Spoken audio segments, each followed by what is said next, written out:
Good morning, ladies and gentlemen. Thanks very much for your attendance. You're all looking well. Hopefully you're fresh and got coffee and we don't bore you to tears and put you to sleep. My name's Greg Kingsley. I'm the product manager here at Ness. It'll be running through half of this webinar for you, and we'll also hand you over to Aaron for some programming part of it. So we're going to do this in a couple of stages. What we'll do is we're just going to have a very brief introduction to the Z-Wave range.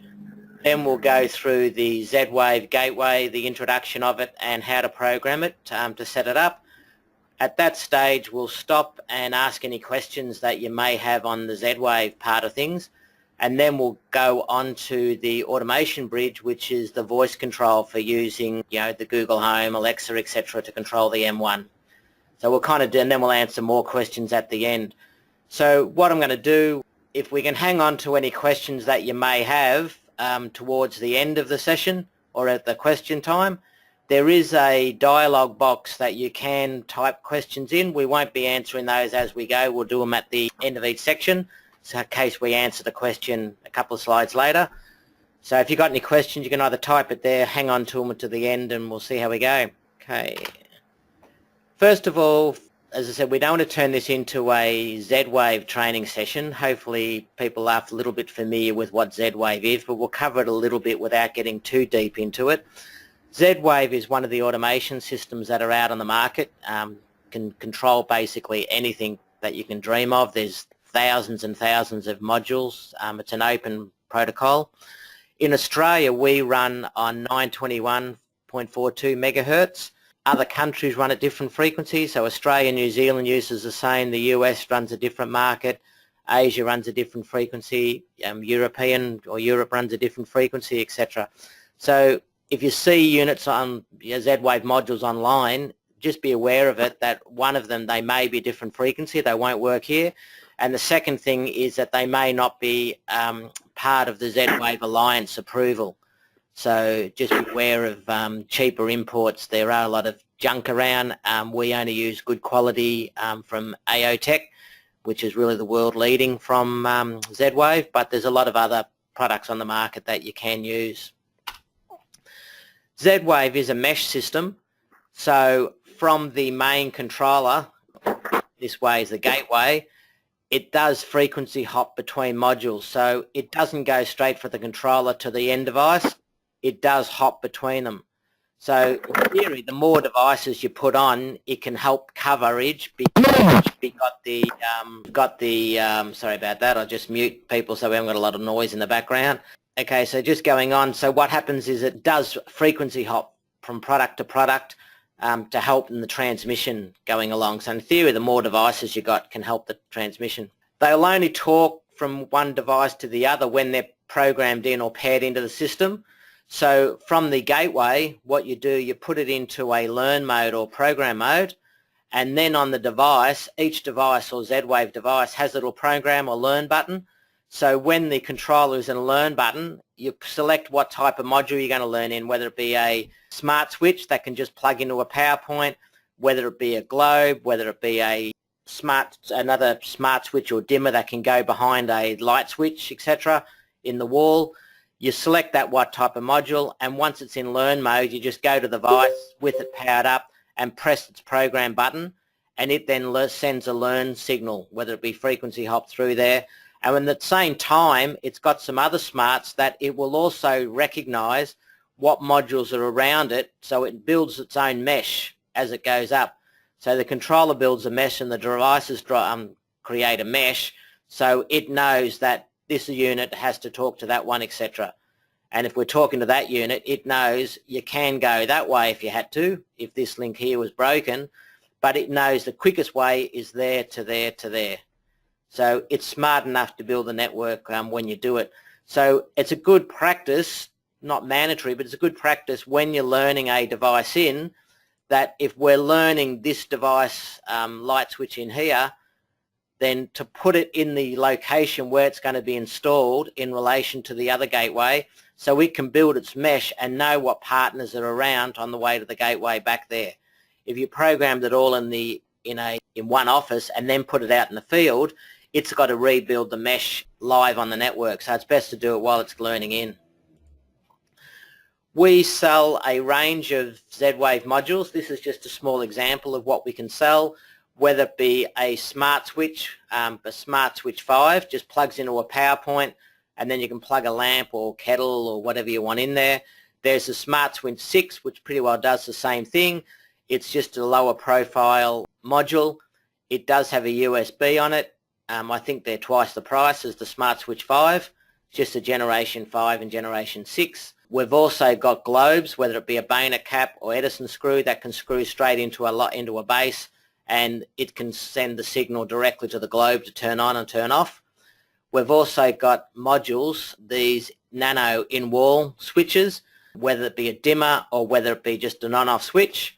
So what happens is you take your 240 volts off the light switch itself, put the 240 volts into the 240 volt input, then from the light switch you can wire into the switch input, and you can still turn the switch on and off manually from the light switch, or you send a signal to it from the gateway or the controller to turn it on and off. With the dimmer, exactly the same thing, power goes in, but what this case, instead of using an on-off toggle switch into the switch input, you use a bell press, so it's push and hold to ramp up, push and hold to ramp down, and these little slim modules sit directly behind a light switch. There's other things, there's the dual or quad wall mount, and they battery operated, so you can just screw them onto the wall, program them in, so when that button's pushed it can turn a light on and off. When that button's pushed it can dim a light up and down, so you can use that as a light switch and just put it anywhere. It doesn't have to have 240 volt wide connected to it. And there's other things also like multi-sensors. A multi-sensor has got 6 sensors built into one. It's got vibration sensor, it's got heat, it's got motion detection, it's got humidity, and a couple of others. So for example, if you're putting that in a bathroom, you might say when motion is picked up, then to turn the nano switch on to turn the light on. When humidity builds up in it, then send a signal to the smart switch 5 to turn that on, which might turn the fan on. So it's just a multi-purpose motion sensor, or multi-sensor I should say. Other things like garage door sensors or controllers as well. So we've got a lot in the range, but as I said, these are ones, if you've got from other sources, any of the Z-Wave devices that are approved for Australia will work into the gateway. We can put up to 254 nodes, or 254 lights if you want to call it, 254 Z-Wave modules onto a network. It depends on what gateway you use. The one that we sell will control easily between 60 to 100. There's another plus version that if you want to go up to the full 254 nodes. And the gateway itself is also a node. So because it learns into the network, it's still a node, and then you can put 253 extra devices onto it. All Z-Wave modules are repeaters in themselves, so they're transceivers.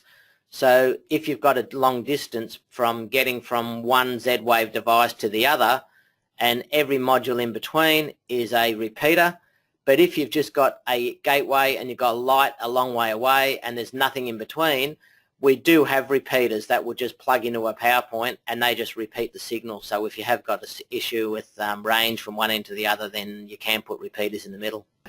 This is our little Z-Wave gateway. For those who are familiar with Z-Wave, it's the hardware we don't design ourselves.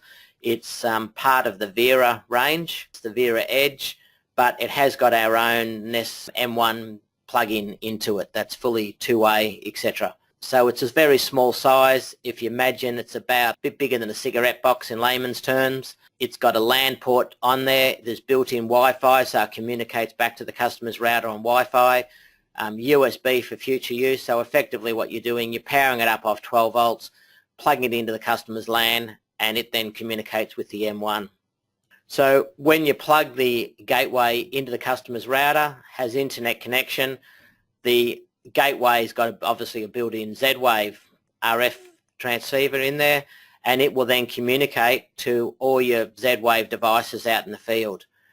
It is a standalone unit, so if you don't have an M1, you can still use it as a Z-Wave controller, and it will work standalone.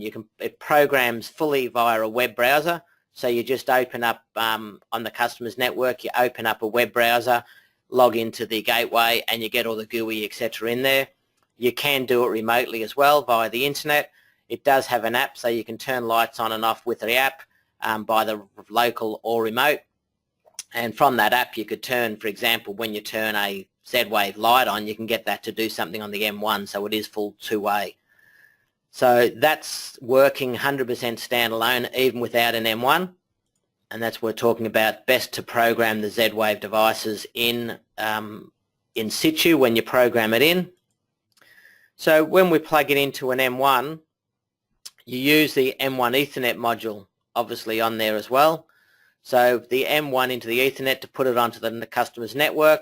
Once it's on the network, plugs into Z-Wave, and from the Z-Wave, we'll have a look at the programming in a moment, you put the IP address of the M1 in there, it will go to the M1 and auto sync and suck the data out of there. So as we update light names, for example, in an M1, and we call it, warehouse, showroom, living room, kitchen, whatever you want to call it, as you program in an M1 and get out of program mode, it auto syncs and will bring it into the GUI inside the Z-Wave interface. And then we can program it what you want it to do. So when you turn an M1 light on, which of the Z-Wave lights do you want to turn on? So at this stage, I'll hand you over to Aaron. He'll go through the programming of the Z-Wave gateway. Obviously, you're not going to remember this. It's just an overview to give you a thing. There is a quick guide on step-by-step pretty well what Aaron's going to go through now, as well as there is on our YouTube channel, there'll be instructional video on how to do it as well. So this is just an overview, and then we can have any questions at the end of this. Hand you over to Aaron. Hi everyone, I'm setting up the Z-Wave gateway for the first time. You obviously just connect with LKP, with the XCP. You do need to make sure that you're using a static IP address in the M1 XCP. Setting a DHCP IP address obviously is going to keep changing, so it has to be a static IP address. You need to use the non-secure port in the M1 XCP. This is obviously going to be a local connection, so it's safe to use on the local network. If you're going to use it over the internet, such as with the apps, that's when you use the secure port. It's also important that you have the transmit options enabled from the globals under the special tab. Having all those enabled will make it so you can get the status of each light and each task that you're using on the Z-Wave gateway. For all the names that you're going to be using, or all the devices that you're going to be using, you need to make sure that you have a zone with a name. If you're going to be if you're going to be using zones, if you're using lights, outputs and tasks, you need to also make sure the show box is ticked next to the device that you're going to be using in the Z-Wave gateway. It's also then important to disconnect from LKP. If you're connected with LKP, the protocols obviously stop working and they don't work while you're connected, so you have to be disconnected, and it's recommended to wait about a minute, 2 minutes after you disconnect before you try to connect and do anything with the M1, because obviously it takes a few minutes to initialize after the disconnection. It's also important that you only have one network card enabled on your computer. If you have Wi-Fi and also LAN enabled, just disable one of them. As long as your network that you're going to be using is on the customer's network with internet connection, then it should work. At this stage, you should connect your Z-Wave gateway to the customer's network, as well as the M1, which has the M1 XCP on there. It does take about a minute, maybe 2 minutes to fully boot up. Once you've powered up your Z-Wave gateway, you need to go to home.getvera.com. Sign into your account if you have one. If not, you can click on the button on the left there that will activate your setup for the first time. Then you need to click on add another controller. This will search your network to see if you have any controllers on your network. In this case, it's asking which controller that you want to set up. In our case, it's the Vera Edge that we need to set up. It will then discover the device on your network. Simply select it and it will then display the IP address of your device. Once you click on that, it's going to do some updating with the cloud and also download some extra files into your Vera. Once it's fully completed, you click on Go to Dashboard up the top right hand corner, and then you will be able to click on the Connect button, which will then connect to the local IP address of your Z-Wave gateway, and it will then run through a wizard, finalize your setup, which will ask for your name, email address, phone number, the name of your controller that you're setting up. Once the wizard is completed, it's time to install the M1 plugin, which we developed here at Ness. It's a plugin that you go to like a special app store within this, inside the actual gateway itself, and the app is free. You click on that and install it. Simply search for Ness M1, click on details once you find it in the list, and click on the install button. This will then install the plugin to your controller. It may take about 2 minutes to fully complete. It will say down the bottom there, it is now safe to exit this screen. You can just click on the exit button and it will move on to the next screen. Once it's installed, you click on My Apps from the left-hand side menu. You go create the device. Since we've only just installed the plugin, now we need to create it. So we click on Create Device. From there, you click on Devices on the left-hand side, and then you find the Ness M1 device that are added, and you click on the right arrow next to it. You click on the Advanced down the bottom there. In here, we need to make sure we put the M1's IP address in the field. You get obviously the M1 XEP's IP address. You put the IP address. Don't forget to put the colon in between the IP address and then the port number. In our case, it's a non-secure port. So the IP address, colon, and then the port number. Then you click on the back button in the web browser and then click on the Save Changes button. This next step is important. You need to go into Settings, Net and Wi-Fi, and then you need to click on the Reboot button.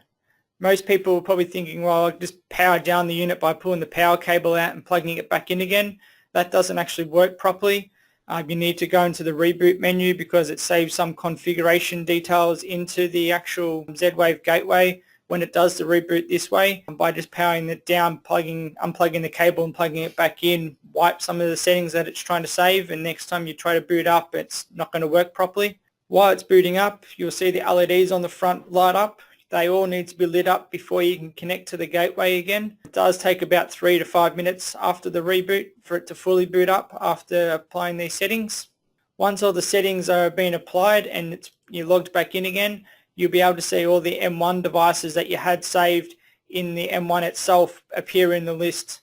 In this list, it allows you to toggle the outputs, allows you to toggle the lights, and also you can see that you'll see tasks in there as well. You can actually click on the little toggle button, which the task will then activate from the M1. So this is actually the M1's devices that you're seeing in the list. It's then time to set up a scene, which is similar to an M1 rule, which you can make it say whenever the M1 light turns on, turn the Z-Wave light on. Then you can also write another scene, which might be for an M1 motion sensor. When the M1 motion detection is detected, it can then turn on the Z-Wave light.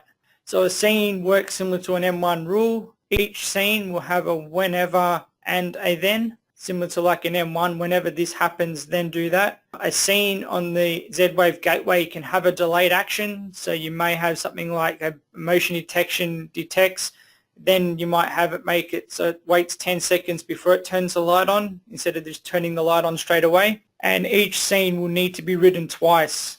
So one for the on function and another scene for the off function. So let's just say, for an example, you have a M1 light.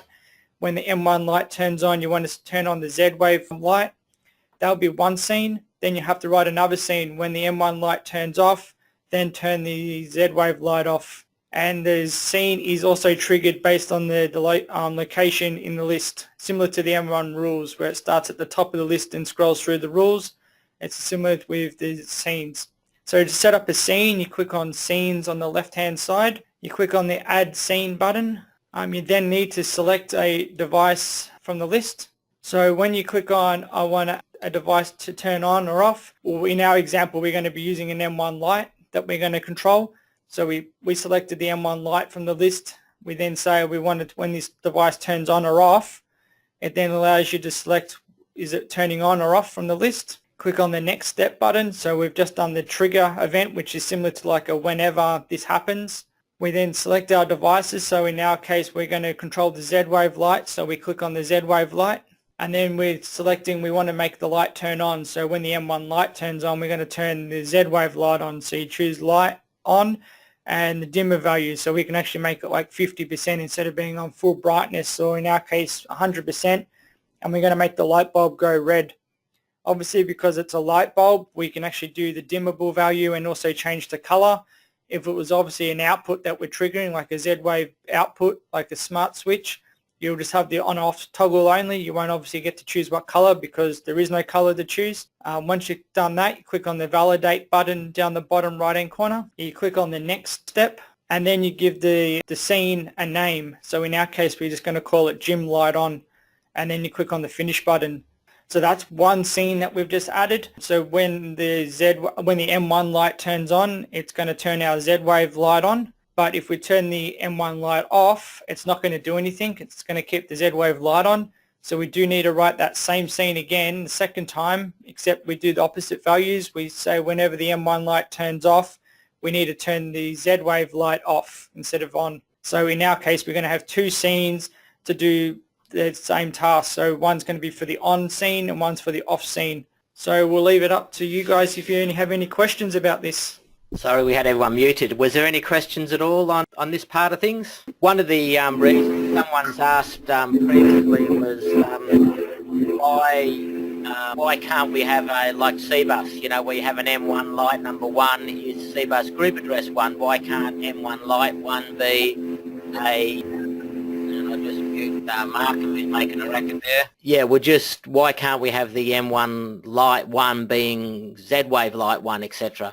The reason for that is because when you learn your Z-Wave devices in, it's not always lights. It might be a multi-sensor, it might be a water sensor, it might be a repeater. So therefore it gives you the flexibility to do what you want type of thing from there. So on one system you could use some, for example, you might have an 8-way CBus dimmer. So the M1 can control 8 CBus dimmers in the system, and you can also then go and add Z-Wave lights. You can have Dynalight lights all working on the one system. So this way you can have multiple technologies using it, and tying in the security doors. For example, when the garage door opens, then turn the Z-Wave light on in the garage if it's and only if it's dark outside, and the M1 knows if it's dark or light, etc. So it gives great flexibility to do that, but we need to write a rule or a scene, as Aaron mentioned, about that. So that was just as an overview. Is there any questions at all? Yeah, Greg, I've got a question. Yes. The secure port on the M1, can it be used instead of the non-secure port for connecting? No, it doesn't work, but there's no need to do it purely because it's on a local area network anyway, so it's not used. Yeah, I know the device is, but I mean, the communication with the application might not be. That's all. That's the reason I was asking, that's all. Yeah, but the other thing is the reason when you also when we added the gateway to start with and you went into that web browser, etc., and you had to put in your details, etc., it's all cloud-based. So the e-gateway or the gateway, Z-Wave gateway, sits on the cloud. So remotely, you're connecting, if you're going to use the Gateways app, it's cloud-based, so you don't have to do any port forwarding or anything like that. So it's the one that makes the external connection, but everything else is internal. So there shouldn't be any issues of security using that non-secure port, because you're not arming or disarming the security system necessarily with that anyway. Yeah, no worries, that's fine. One more question though, if anyone, if I can go ahead. The data for that base unit is cloud-based, as you just said. Mm-hmm. How do you tie that back? Because I've got several clients with M1s. If I start adding these in, how do I tie the data together? So if I need to do a replacement of an M1 on site and then reinitialize it, do I have to then go back through the setup process again? No, because if you have to replace an M1, as long as that M1 has the same IP address, when it gets connected, you'd upload the data from the M1, put it in your new M1 and download again. So as far as the Z-Wave interface knows, as long as it's the same IP address, it's going to not know it's been changed. Okay, no worries. Yep. Greg, it's Markham. Is there any access to back up the Z-Wave unit then, the same as we do backing up the M1? You can back up the configuration file of the Z-Wave controller, and then you would have to load the configuration file back in there. So that's, it's not the same as like you do an M1, but yeah, you just have to back up the configuration file, and then if you had to change it, you then download, replace the configuration file into it. Is that account you're setting up, that would be customer based, so you would set that up, or the customer would set that Z-Wave up, that Z-Wave account up, or you would set that up and just use it for all your clients? I would probably recommend to do it per customer, so then the customer can go and add the Z-Wave devices in the future if he wants. If you don't want the customer touching it at all, then you could set up it as an account for yourself for it, but normally they would set it up for a customer. Yeah, so then the customer can add his own apps or whatever he wants to do. All right, so if there's any other questions, we'll cover it as we move on. What we'll do now is we'll now have a look at the AutomationBridge, or the voice control for the Google Home and Alexa and whatever. And then we'll go through a bit of an introduction of it. Aaron will go through the quick programming, but like we did with the programming there, we don't expect anyone to remember that fully. It's just an overview to get a touchy feel of it. And then we'll have a live demo. We've got a Google Home, Alexa, Siri here that we can have all working together, and we'll have a bit of a demo just to show you how it can do and what it can do. So the AutomationBridge, again, is about the same size, a little bit smaller than the Z-Wave interface. It's a small box, about cigarette box size here. You can see where it's got multiple ports, but effectively the only ports we use is the LAN port.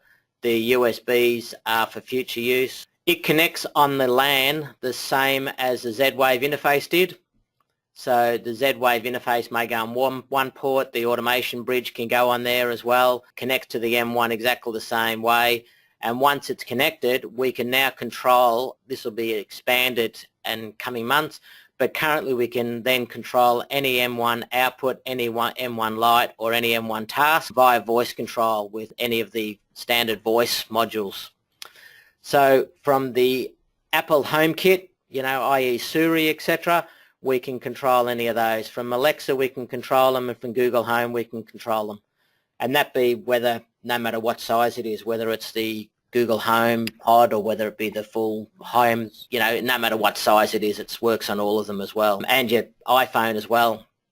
So once it's done, of course, you can then say example, and we can do this in a minute. I've turned the microphone off there so that we're not activating while I'm talking here. But we can say, Alexa, start the pool pump.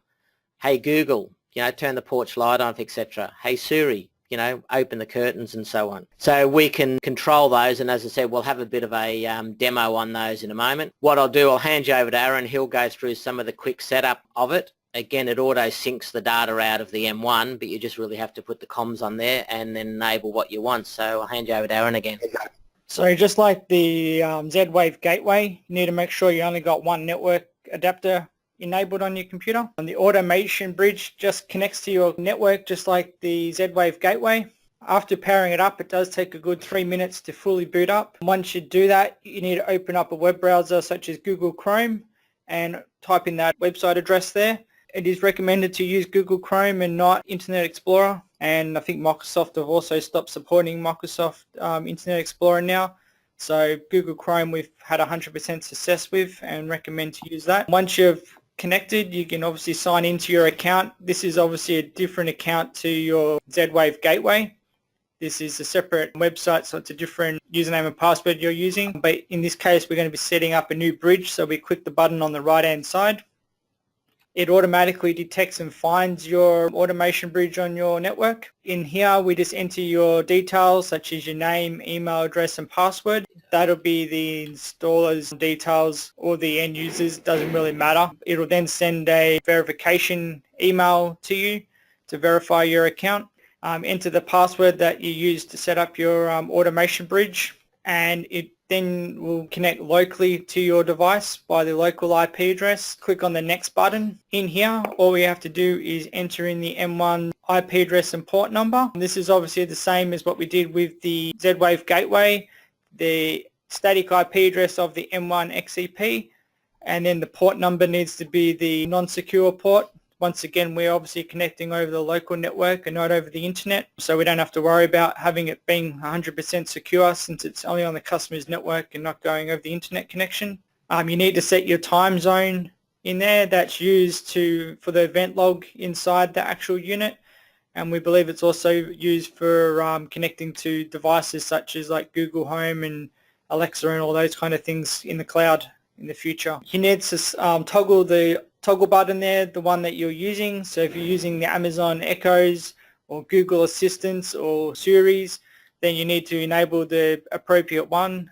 You can obviously turn these on later if you plan to. You don't have to do them right now, but if you're planning to use them, why not turn them on now? Once that's done, click on the next button and the setup is almost complete. We just click on that button to reboot your AutomationBridge, which does take a good 3 minutes to reboot. And once that's done, we've connected to the AutomationBridge, ready to go. So you'll find there that the M1 is online. So after you've entered all the settings in, you'll be able to see that the device is being connected or not. If it's not connected, obviously it's going to show you not connected. So you'll just have to double check the IP address and port number you're using. But if it's connected, it'll display there. Up the top right hand corner, you click on that little menu icon and then click on settings. This will get, if you scroll down to the Ness M1 section and go sync devices and names, you'll see up the top right hand corner the little refresh icon spinning around. That means it's actually polling the M1 and getting all the names out of the M1, such as the light names, outputs and task names. Once that finishes spinning, you know it's finished and it's safe to move on to the next screen. Click on the little home button at the top left hand corner and you'll now see all the devices have been added to the list. All the lights, outputs and tasks are the only ones that will display in the list. You're obviously not going to control your security system with your voice. You're not going to yell out, "Hey Siri, disarm my system," otherwise your neighbors will be yelling out the same thing as when you leave.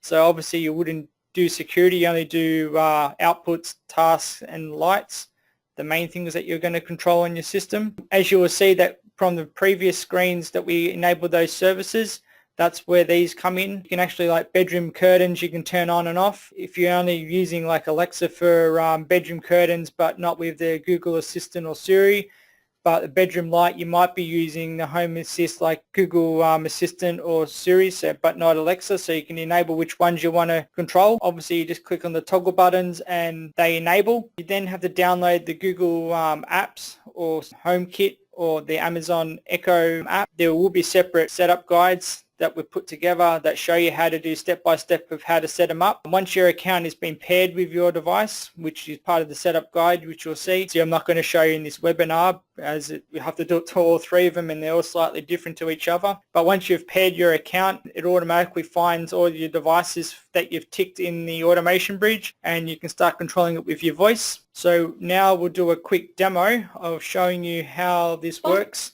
The mic's back on. With our assistants that we have here. Thank you, Aaron. So what I'll do, I'll just drag over on this screen. This is just our M1 to go. So as we control things, we can actually see them turning on and off. For those who aren't familiar, the M1 to go is a free software that comes with the M1 that you can run onto a PC, that you can arm and disarm the system. You can activate outputs, activate lights. So we'll turn our pool pump off, we'll shut our curtains, just the demo. So we can control anything here. It's great for either a customer to use it in a live world or for installers, yourself being an installer, to test outputs, test lights, rather than run around. We can do various things. I better not turn our training room off. There's somebody in there at the moment. But let's just run a couple of quick examples. First of all, let's go to an output first. Hey Google, turn pool pump on. All right, turning on the pool pump. Okay, and we can see the pool pump come on. Alexa, turn pool pump off. Okay. So we can see that. If we've got curtains, for example, I can turn a curtain output on, or the obvious thing is how the customer would want to say it. I want to open the curtain, so I can say, hey Google, open bedroom curtains. Sure, turning on the bedroom curtains. Okay, so you get the feedback. Hey Google, close bedroom curtains. All right, turning the bedroom curtains off. So that was just a quick example, some outputs. If we want to go to some lights, let's pick on our bedroom light. So I can say, Alexa, turn bedroom light on. Okay. Okay, so the critical thing for this is when you name those lights in the M1, don't have 2 or 3 bedroom lights. So you might have to call it master bedroom light or master bedroom or bedroom 2 or bedroom 3, etc. So when you speak that name, because that's the name, store, for example, bedroom lights, that's the light We didn't put anything in the automation bridge of what to call it. It just knows when I speak it, the skill is built into the unit that it knows to pick the name up from the M1. So we can go, hey Siri, turn bedroom light off. Okay. Okay, so that was just using Siri. That was just straight out of my iPhone, so didn't need anything there. If we want to dim lights, we can dim lights. Hey Google, set bedroom light to 20%. Okay, setting the bedroom light brightness to 20%. Okay, so we can see that we can do percentages as well. If I manually turn that off. And if I do one last one, if we want to run a task, so let's run a task, for example, or a scene, we might want to set the movie thing. So we can say, hey Google, activate theatre on. Sure, activating the theatre on. Okay, so from there we see we turn 3 lights on together. And then if we want to do something, hey Google, activate movie time. All right, activating the movie time. So movie time, we turn 2 lights off and we set one to 25%. So you can see we can run a scene within the system as well, not just one light on or off at a time. And just one last demo will do. Just go back here and let's turn the bedroom light on. I've turned it on manually via M1. Hey Google, is the bedroom light on? The bedroom light is on. Okay, so it will give us feedback to know if it's on or off or whatever. And just to prove that, Alexa, turn bedroom light off. Okay. Hey Google, is the bedroom light on? The bedroom light is off.